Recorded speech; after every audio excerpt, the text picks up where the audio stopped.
अस्सलाम वालेकुम। मैं हूँ ताहिरा और यह है मेरा चैनल उर्दू अखबार। आज मैं एक किताब पढ़ रही थी। पहले पढ़ चुकी हूँ मैं, लेकिन कभी कभी दिल चाहता है कि पुरानी किताबों को या पुरानी कोई आपको मूवी अच्छी लगी हो तो कभी कभी कोई सीन ख़ास या कोई सफ़ा या कोई इक़्तिबास पढ़ने को दिल चाहता है। मैं पढ़ी थी अंदलुस में अजनबी, जो कि मुस्तनसर हुसैन तारड़ की किताब है। स्पेन का सफ़रनामा है उनका, और स्पेन जहाँ पे कि मुसलमानों ने सदियों हुकूमत की, और उनके बनाए हुए जो तामीरात हैं जो उनकी मुसलमानों की, वो आज भी जो है खुसूसी तवज्जो जो है हासिल करती हैं। वहाँ आप जाएँ, अंदलुस में जाएँ, स्पेन के मुख्तलिफ़ इलाक़ों में जाएँ। क़स्र अल हमरा है और गरनादा है, जिसको कि ग्रनाडा कहते हैं। बहुत सारी यहाँ पे ऐसी तामीरात हैं जो मुसलमानों के बहुत ही दरख्शां, बहुत ही ताबनाक माजी को उजागर करती हैं। एक वक्त वो था कि जब मुसलमान साइंस और उलूम में तहकीक पर यकीन करते थे और मज़हब की सही रूह को समझते थे और जानते थे कि इल्म जो है वो मोमिन की मीरास है। अब मामला दूसरे हैं। मुसलमान ममालिक को अल्लाह ने बहुत सारी दौलतें अता की, और दौलत बहुत बड़ा सहूलत है तो बहुत बड़ा फितना भी है, और मुसलमान उस फितने की नज़र हो गए हैं। उस दौलत ने मुसलमानों की हमीयत को, उनकी गैरत को, उनकी इल्म दोस्ती को, इल्म शनासी को, जो है शायरी, फ़लसफ़ा, तिब, कौन सा मैदान था जहाँ मुसलमानों ने अपनी जो है जौहर नहीं दिखाया, वो सब खा लिया दौलत ने। सहूलत अगर हद से बढ़ जाए तो मुसीबत बन जाती है। एक इक़्तिबास सुनाती हूँ इस किताब से, जो कुछ यूँ है कि गरनाता के क़याम के दौरान मेरा बेशतर वक्त अलहमरा में गुजरता था। ये क़स्र मेरे सामने कड़कती धूप में भी चमका।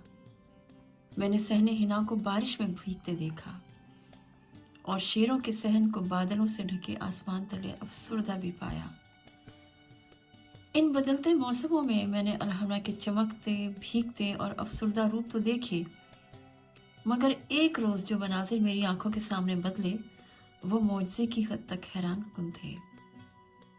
इस सुबह बाब अदल के खुलते ही अलहमरा चला आया और शेरों के सहन में रखी चमड़े की एक कुर्सी पर बैठकर डायरी में अपने तासुरात समेटने लगा। उस वक्त तेज धूप थी और पूरी इमारत सफ़ेदी में नहाई हुई थी, बर्फ की तरह सफ़ेद। फिर सहरा नवादा की बुलंदियों से बादलों का एक घंघोर झुरमट उतरा और जबल सबीक़ा की तमाम इमारतों पर जोर का मींह बरसने लगा। अंधेरा इतना गहरा हो गया कि अलहमरा के मुहाफिजों ने सयाहों की सहूलत के लिए मेहराबों में मोमबत्तियां जलाकर रख दी। फवारे के थाल में से पानी एक झालर की सूरत में गिरने लगा। 4 नालियों का पानी किनारों से उबलकर सहन में बिछी बजरी पर फैलने लगा। माल्टे के दरख्तों पर छींटों की बौछार इतनी शदीद थी कि पत्तों को सर उठाने की मोहलत न मिलती थी। कभी कभार बिजली खामोशी से चमकती और शेरों के सहन पर से एक सुनहरी सांप की तरह लहराती हुई गुजर जाती। थोड़ी देर बाद तेज और यकबस्ता हवाएं अलहमरा के ऐवानों में पागल रूहों की तरह चीखने लगी। सर्व के दरख्त दोहरे होकर भीगी हुई सुर्ख छतों को छूने लगे और फिर देखते ही देखते बादल छट गए। सूरज की किरणें एक मर्तबा फिर शेरों के सहन में आ निकली, मगर बसद हैरत मैंने देखा कि अलहमरा अब सफ़ेद नहीं था, बल्कि तमाम इमारत सुरमई रंग की थी, जैसे धुआं लगा स्मोक्ड टोपास का पत्थर। एक इंतहाई मुख्तसर वक्फे के बाद सुरमई रंग भी फीका पड़ने लगा, जैसे मसामदार पत्थर उसे हौले हौले चूस रहे हों, और फिर इसकी जगह हल्का गुलाबी रंग अलहमरा की दीवारों में से फूटने लगा। मुझे अपनी आंखों पर यकीन नहीं आ रहा था। मैं बनु सिराज के ऐवान के अंदर गया तो वहां भी रंग बदल चुके थे। ऐवान की छतें, जालियां और दीवारें सब गुलाबी रंग में रंगे हुए थे। सब्ज परिंदों की तरह मुक़य्यद छोटे छोटे बागों पर खुलते हुए झरोके भी गुलाब हो रहे थे। जो धूप की तमाज़त में इजाफा हुआ तो गुलाबी रंग भी बिखरने लगा, यहाँ तक कि अलहमरा एक मर्तबा फिर सफ़ेदी की जानिब लौट आया, बर्फ की तरह सफ़ेद।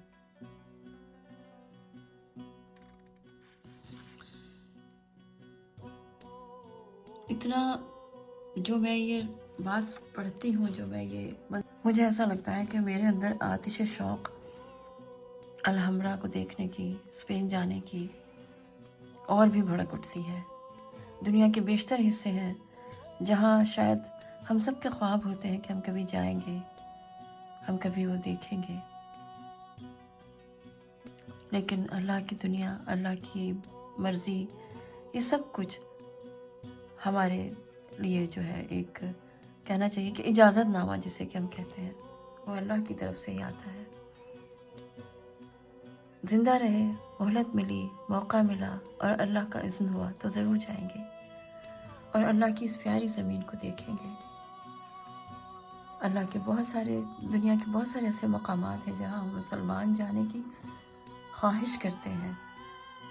बैतुल मक़दस, अल-कुद्स, यरूशलेम, बहुत सारी ऐसी बस्तियाँ जहाँ मुझे जाने का बहुत शौक़ था, बहुत दिल था। फ़लस्तीन तो खून में नहा रहा है। मैं रोज़ जो कुछ देखती हूँ मेरा दिल किरची किरची होता है, ऐसे समेटती हूँ, अपनी ज़िंदगी जीने की कोशिश करती हूँ, लेकिन जब दिल टूटे हुए हों तो जीना मुश्किल होता है। ट्विटर पर, इंस्टा पर, सोशल मीडिया पर आप देखें भरी पड़ी है तस्वीरें। हम उन तस्वीरों से नज़रें चुराते हैं, चुरा नहीं सकते, पर आपका अपना कोई खून में भीगा हुआ हो, उसका चेहरा मस्ख हो गया हो, उसके आज़ा जल गए हों, कट गए हों, टूट गए हों, वो एक मुर्दा लाश की तरह हो या फिर एक मुर्दा लाश ही हो, आप कैसे जी सकते हैं? आप सिर्फ सांस लेते हैं, आप ज़िंदगी नहीं गुजारते, ज़िंदगी आपको गुजारती है। दुख, धोखे, बेवफाइयाँ, बहुत कुछ आपको तोड़ देता है, मगर इसके बावजूद सांस लेना पड़ता है। एक ही चीज़ है मेरे पास जो मेरे लिए तबानियत का बाइस है, और वो है दुआ।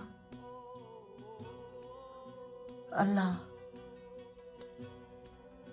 और दुआ, और मैं भी उसी से लौ लगा के बैठी हूँ, उसी से दुआ करती हूँ। आप भी दुआ कीजिए अपने लिए, फ़लस्तीन के लिए, मुसलमानों के लिए और हम सब के लिए। अपना बहुत सारा ख्याल रखें और इस चैनल का भी। अल्लाह मुसलमानों की मदद करे, अल्लाह फ़लस्तीन की मदद करे, अल्लाह अपने फरिश्ते भेजे, अल्लाह इमाम मेहदी को भेजे। मैं और आप सिर्फ दुआ कर सकते हैं। अल्लाह हाफ़िज़।